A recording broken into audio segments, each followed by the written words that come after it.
my dear friends, my dear gods, my dear masters. ಪ್ರತಿ ದಿವಸ ನಾವೆಲ್ಲರೂ ಒಟ್ಟಿಗೆ ಸೇರಿ ಒಂದೇ ಫ್ರೀಕ್ವೆನ್ಸಿಯಲ್ಲಿ ಧ್ಯಾನ ಮಾಡ್ತಾ ಇದ್ದೀವಿ. ಒಂದು ಸಂಗೀತವನ್ನ ನಾವು ಯಾವಾಗ ಕೇಳ್ತಾ ಎಲ್ಲರೂ ಅದೇ ಫ್ರೀಕ್ವೆನ್ಸಿ ಕನೆಕ್ಟ್ ಆಗ್ತೀವೋ ಅಲ್ಲಿ ಗ್ರೂಪ್ ಮೆಡಿಟೇಷನ್ ಆಗುತ್ತೆ. ಅದರ ಹೆಚ್ಚು ಫ್ರೀಕ್ವೆನ್ಸಿ ಇರುತ್ತೆ. ಇವಾಗ ನಾನೊಂದು ಕಾನ್ಸೆಪ್ಟ್ ಹೇಳ್ತೀನಿ ನಿಮ್ಮೆಲ್ಲರಿಗೆ. 10 pillars ಆಫ್ ಡಿಸೈಪಲ್ಶಿಪ್ ಅನ್ನೋದು ನಮ್ಮ ಸೊಸೈಟಿಯಲ್ಲಿ ಇಲ್ಲ. ಸೊ ಇದನ್ನ ನಾವು ಮಾಸ್ಟರ್ಶಿಪ್ ಅಂತ. ಓಕೆ, ಯಾ. ಸೊ ಇದರಲ್ಲಿ 10 ಪಿಲ್ಲರ್ಸ್ ಇದೆ. ಓಕೆ, ಒಂದೊಂದು ಇವಾಗ ನೋಡೋಣ. ಮೊಟ್ಟ ಮೊದಲನೇದು ಹಾರ್ಮ್ಲೆಸ್ನೆಸ್, ಅಂದ್ರೆ ಮನಸ್ಸ ವಾಚ ಕರ್ಮೇನ ಯಾರಿಗೂ ನಾವು ಹಾನಿ ಮಾಡಬಾರ್ದು.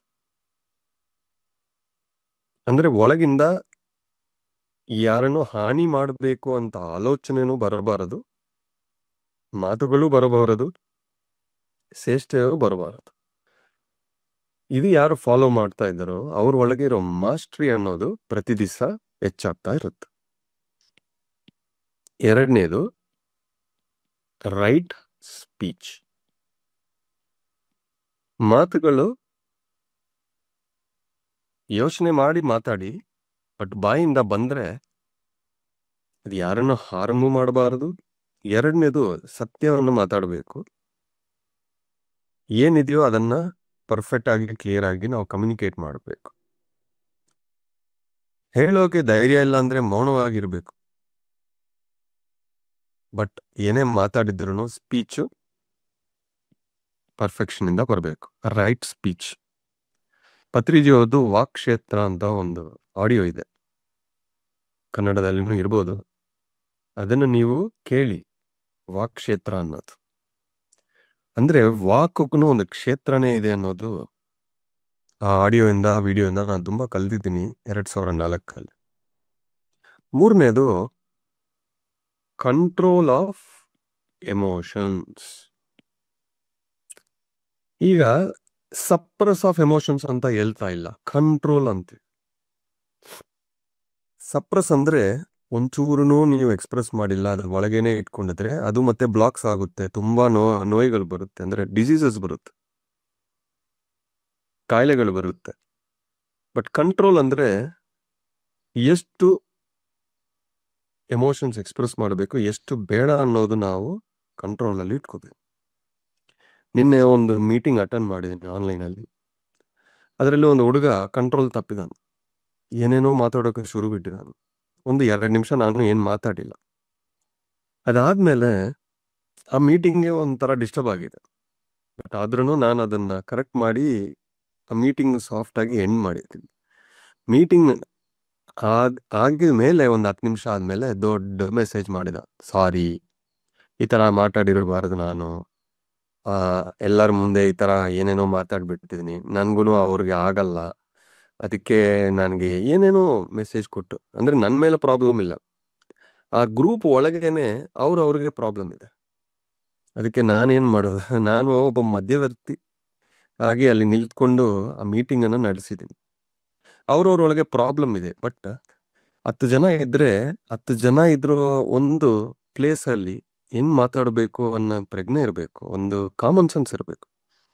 ಒಂದು ಗ್ರೂಪ್ ಅಲ್ಲಿ ನೋಡಿ, ಒಂದು ಗ್ರೂಪ್ ಪೀಪಲ್ ಇರ್ಲಿ, ವಾಟ್ಸ್ಆಪ್ ಗ್ರೂಪ್ ಇರ್ಲಿ, ಒಬ್ಬರನ್ನ ಹೆಸರು ಹಾಕಿ ನೀವು ಅಟ್ಯಾಕ್ ಮಾಡಿ ಪಾಯಿಂಟ್ ಮಾಡ್ತಾ ಇದ್ದೇವೆ ಅಂದ್ರೆ ಅವ್ರ ಮಾಸ್ಟರೇ ಅಲ್ಲ ಅಂತ ನಾನು ಹೇಳ್ತೀನಿ. ಅಲ್ಲೇ ಅಂದ್ರೆ ಕಂಟ್ರೋಲ್ ಇಲ್ಲ, ಅವ್ರ ಎಮೋಷನ್ಸ್ ಕಂಟ್ರೋಲ್ ಇಲ್ಲ. ಅವ್ರು ಒಳ್ಳೆಯವರಾಗಿರ್ಬೋದು, ಏನಾದಿರ್ಬೋದು, ಬಟ್ ಆ ಕಂಟ್ರೋಲ್ ಯಾವಾಗ ಇಲ್ವೋ ಅವ್ರ ಹೆಸರೇ ಕೆಟ್ಟ ಹೋಗುತ್ತೆ. ನಾಳೆ ಯಾರು ಅವರನ್ನ ರೆಸ್ಪೆಕ್ಟ್ ಮಾಡಲ್ಲ, ಅವ್ರ ಮಾತುಗಳಿಗೆ ಬೆಲೆ ಕೊಡಲ್ಲ. ಎಮೋಷನ್ ಕಂಟ್ರೋಲ್ ಮಾಡಬೇಕು, ಎಕ್ಸ್ಪ್ರೆಸ್ ಮಾಡಬೇಕು, but with control. Next control of thoughts. ಈಗ ಏನ್ ಮಾಡ್ತೀವಿ ನಾವು, ಧ್ಯಾನ ಮಾಡೋ ಸಮಯ ಏನೇ ಆಲೋಚನೆಗಳು ಬಂದ್ರು ನಾವು ಅದನ್ನ ಇಗ್ನೋರ್ ಮಾಡ್ತಾ ಬರ್ತೀವಿ. ಬಟ್ ಬೇರೆ ಸಮಯ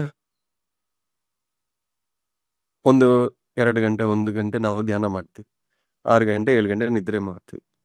16-17 ಗಂಟೆಗಳು ಏನ್ ಮಾಡ್ತಾ ಇದೀವಿ ಥಾಟ್ಸ್ ಅಲ್ಲಿ? ಸುಮ್ಮನೆ ಬಿಡಬಾರದು, ಅದು ಪಾಟಿಗೆ ಹೋಗ್ತಾ ಇತ್ತೆ, ಬಿಡಬಾರದು. ಅದನ್ನ ನೋಡ್ತಾ ಇರಬೇಕು, ಅದನ್ನ ಸ್ಟಾಪ್ ಮಾಡಬೇಕು, ಇದು ಬೇಡ ನಮ್ಗೆ ಅಂತ. ಇದಕ್ಕೊಂದು ಗೋಲ್ ಇರಬೇಕು. ಲೈಫಲ್ಲಿ ಒಂದು ಗುರಿ ಇದ್ರೆ ಎನರ್ಜಿ ಥಾಟ್ಸ್ ಎಲ್ಲ ಅದ್ರ ಮೇಲೆ ಹೋಗುತ್ತೆ. ಇಲ್ಲ ಅಂದ್ರೆ ಒಂದು ಗೋಟ್ ತರ ಎಲ್ಲಾ ಕಡೆನೂ ಅದು ಹೋಗ್ತಾ ಇರುತ್ತೆ. ಆ ಕಂಟ್ರೋಲ್ ಆಫ್ ಥಾಟ್ಸ್ ಅನ್ನೋದು ಬರಬೇಕು. ಕಂಟ್ರೋಲಿಂಗ್ ಎರಡೂ ಇರ್ಬೇಕು. ಈ ಕಂಟ್ರೋಲಿಂಗ್ ಯಾರು ಮಾಡ್ತಾರೆ ಅಂದ್ರೆ ಮೈಂಡ್ ಕಂಟ್ರೋಲ್ ಮಾಡ್ಬೇಕು. ಇಲ್ಲಿ ಸ್ಪೀಚ್, ವಾಯ್ಸ್, ಇದು ಮೈಂಡ್ ಇಂದ ನೀವು ಎಮೋಷನ್ಸ್ ಕಂಟ್ರೋಲ್ ಮಾಡಬೇಕು, ಥಾಟ್ಸ್ ಮೈಂಡ್ ಇಂದಾನೆ ಕಂಟ್ರೋಲ್ ಮಾಡಬೇಕು. ಇದು ಆಕ್ಟ್. ಹಾರ್ಮ್ಲೆಸ್ನೆಸ್ ಅನ್ನೋದು ಆಕ್ಟ್. ನೆಕ್ಸ್ಟ್, ಸಿಂಪ್ಲಿಸಿಟಿ ಇನ್ ಲಿವಿಂಗ್.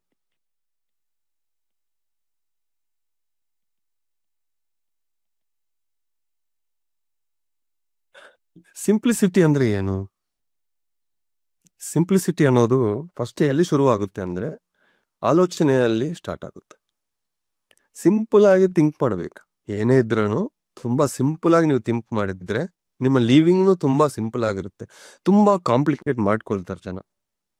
ಚಿಕ್ಕ ವಿಷಯದನ್ನ ತುಂಬಾ ಕಾಂಪ್ಲಿಕೇಟ್ ಮಾಡ್ಕೊಳ್ತಾರೆ. ಲಾಜಿಕಲ್ ಮೈಂಡ್ ಅನ್ನ ತುಂಬಾ ಉಪಯೋಗಿಸಿ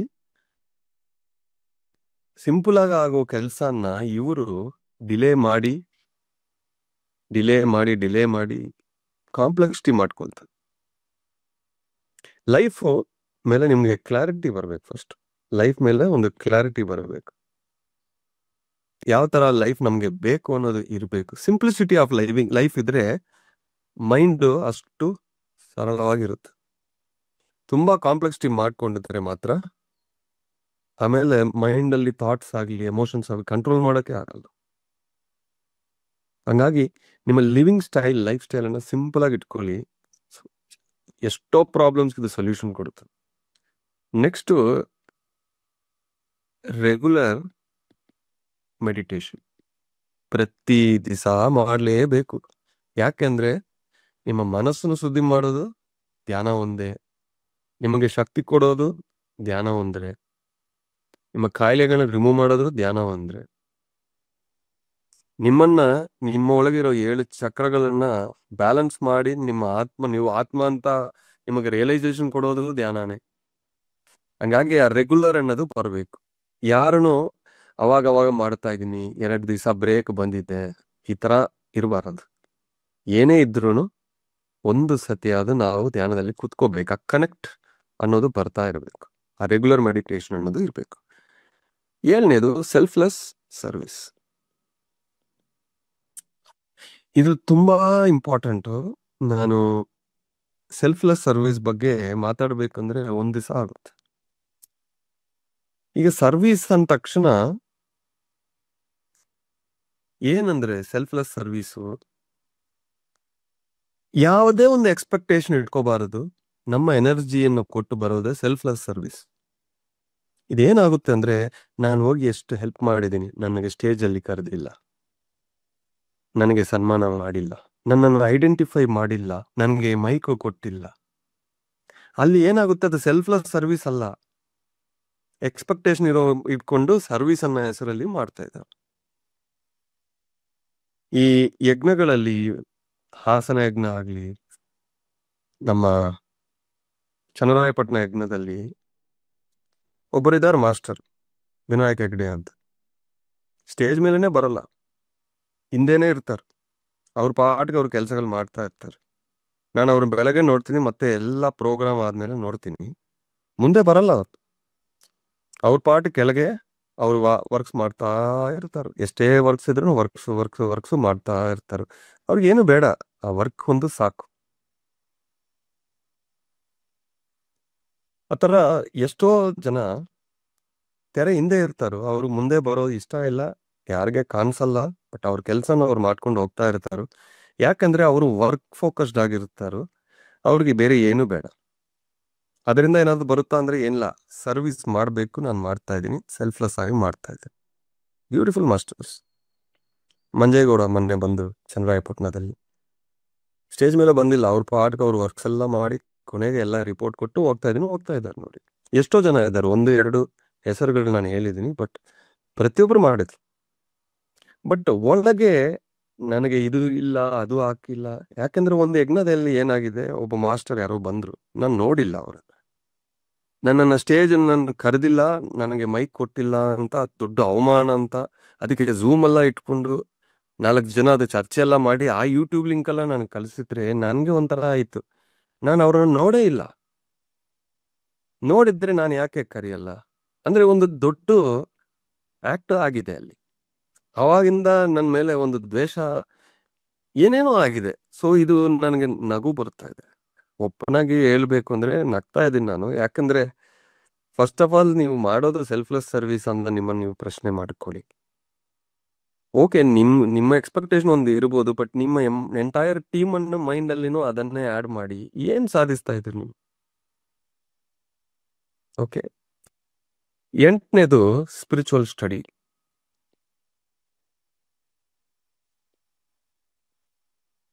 ಸ್ಪಿರಿಚುವಲ್ ಸ್ಟಡಿ ಹ್ಯಾಂಡ್ ರೈಟಿಂಗ್ ಸ್ವಲ್ಪ ಖರಾಬ್ ಇರುತ್ತೆ, please excuse.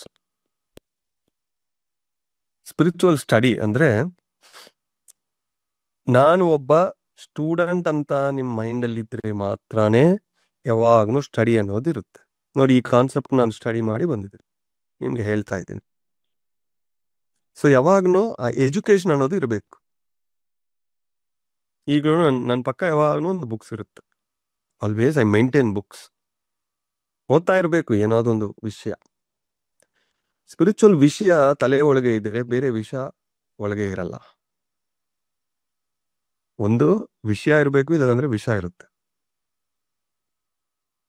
9ನೇದು courage to stand alone. ನಾನು ಒಬ್ಬನೇ ಆದ್ರೂ ನಾನು ನಿಲ್ತೀನಿ. ಮನೆಯಲ್ಲಿ ಯಾರು ಸಹಕಾರ ಮಾಡ್ತಾ ಇಲ್ಲ, ಪರವಾಗಿಲ್ಲ, ನೀವೊಬ್ಬರು ಮಾಡಿದ್ಯಾನ, ಒಬ್ಬರು ಸತ್ಯ ಏನೋ ಅದ್ರ ಮೇಲೆ ನಿಲ್ತ್ಕೊಳ್ಳಿ.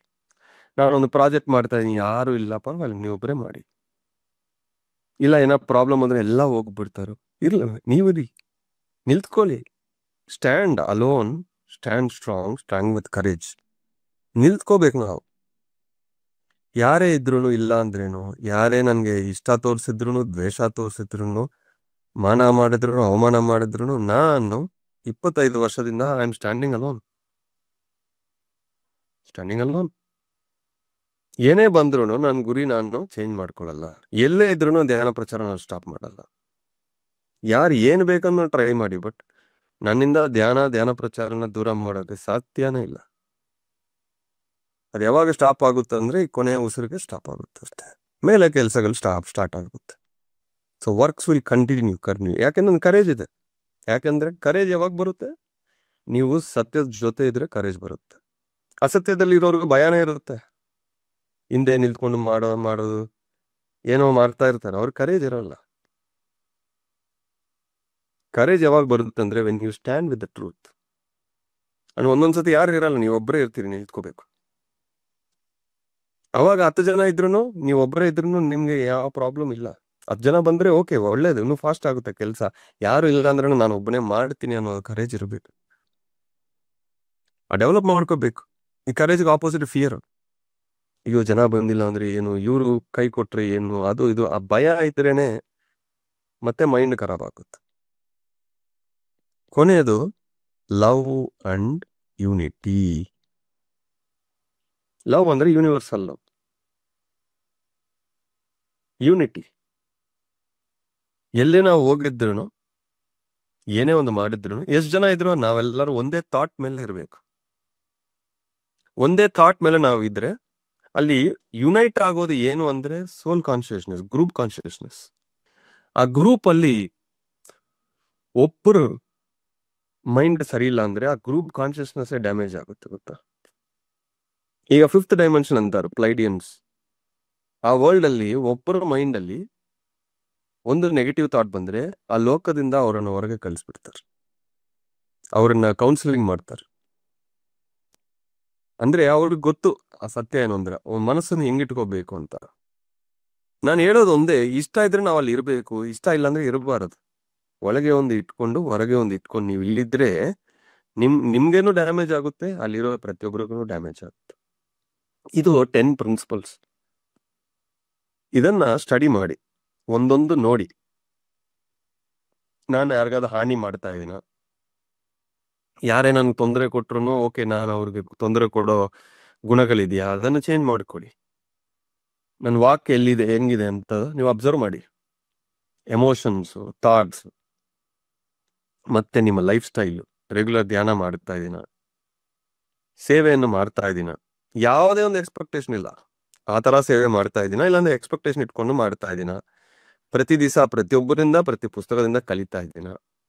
ಏನೇ ಸಿಚುವೇಶನ್ಸ್ ಬಂದ್ರೂ ನಿಂತ್ಕೊಳ್ಳೋಕೆ ಧೈರ್ಯ ಇದೆಯಾ? ಪ್ರತಿಯೊಬ್ಬರನ್ನು ಒಂದೇ ಥರ ನೋಡ್ತಾ ಇದ್ದೀನ? ಗ್ರೂಪ್ ಕಾನ್ಷಿಯಸ್ ಅಲ್ಲಿ ಚೆನ್ನಾಗಿದ್ದೀನ? ಇಷ್ಟೊಂದು ಇದು ಫೋಟೋ ತೆಕ್ಕೊಳ್ಳಿ, ನೋಟ್ಸ್ ಮಾಡ್ಕೊಳ್ಳಿ, ಇದನ್ನು ನೀವು ಪ್ರಾಕ್ಟೀಸ್ ಮಾಡಿ. ಆಯ್ತಾ? Thank you very much. ತುಂಬ ಟೈಮ್ ತಗೊಂಡಿದ್ದೀನಿ, ಐ ನೋ, ಬಟ್ ಒಳ್ಳೆ ಕಾನ್ಸೆಪ್ಟ್ ಬಂತು.